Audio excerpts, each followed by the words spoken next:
Everybody, welcome back or welcome to the channel. Doing a video, a quick one over the game Undecember. It's coming out when I publish this video, will be October 9th. It's going to come out in the next few days. This is going to be a PC and mobile game, apparently. I'm interested to see how that shakes out. I get a little worried about that, about server stability. I know they had some issues where they had some demos out and some free downloads where you could try it out, and that they had some issues with lag and all that sort of thing. So hopefully they get that worked out before the game officially drops here in a few days. I know there are some people who are definitely interested in checking out, hence the reason I'm doing this video. So in this game, it's basically, as you can see here, it is sort of a Diablo Path of Exile sort of clone.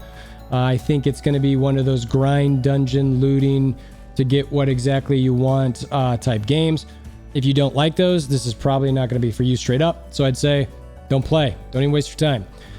The aspects, if you do like these sort of games or you're looking for something to kill some time, this could be a winner. My biggest concern will be, is this going to be a pay to win game?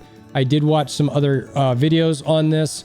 There was one person did a video about 8 months ago claiming that, and they put a lot of hours in the game, that it's not pay to win, but they could see how if they change the cash shop, it would become pay to win. That gets me a little nervous because, you know, I was sold that Lost Ark was not going to be pay to win. It was very much pay to win. It was very much you needed to level all your alts up to feed your main. Not a big fan of that sort of gameplay. I don't know if this is going to be like that or not, but that's my current first impression concern about it. If you're worried about whether that's going to be the situation or not, I would just hold tight, wait for somebody to actually figure out, because that's what we really need. Is we need some end game math showing these are the things you need, this is how many it takes of them, and this is how you get them. And the how you get them part is, well, you grind for 10 hours, or can you just buy it for $100? And if there's just a buy it for $100, then it's pay to win and game over, right? There's nothing more to talk about. There is one thing that I know, and look, these games are free to play. The companion has auto loot, but I believe it costs $8 a month, US dollars, to actually do that. I don't love that, but they do need to make some money somehow. So I could see where it's sort of like a semi-subscription sort of fee, because it's something that pretty much everybody would want.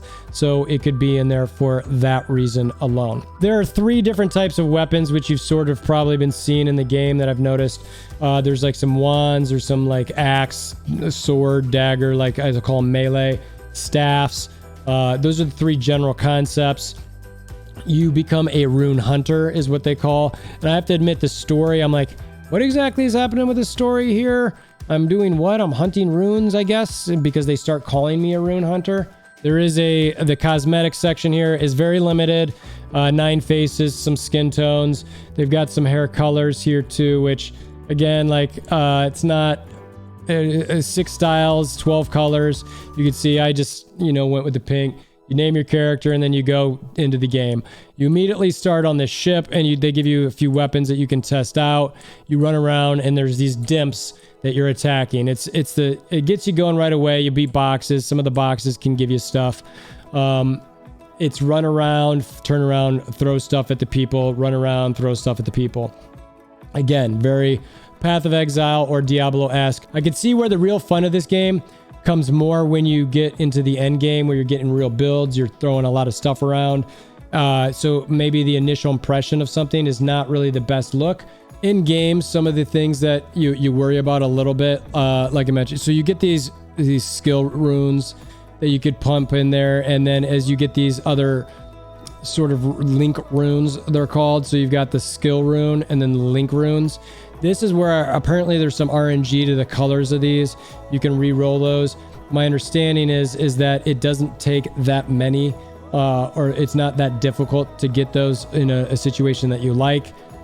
I guess we'll see, but that's where I could see a lot of the pay to win or RNG aspects that people don't normally like. And the same thing with leveling these up. Your rune growth, that's what I'm talking about here. So you bring this in. So my question is, at some point when you're using this, and I'm dropping in whatever materials that I might have to build these things, you can see I don't really have a bunch, is how much does it cost of these? And that's where that pay to win aspect comes in.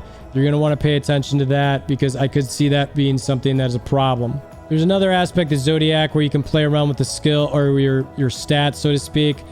I could see this being a little pay to win too, if maybe somehow they allow you to, you know, buy some of these stat points somehow.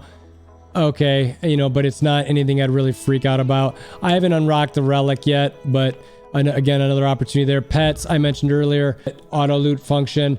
So you can buy these other ones that give you more abilities. Again, is that pay to win? No, that's probably just more paying to support the game, which I'm fine with. Social aspects of the game, world map. That's pretty much it. So we'll see. I'm going to probably play this around a little bit more.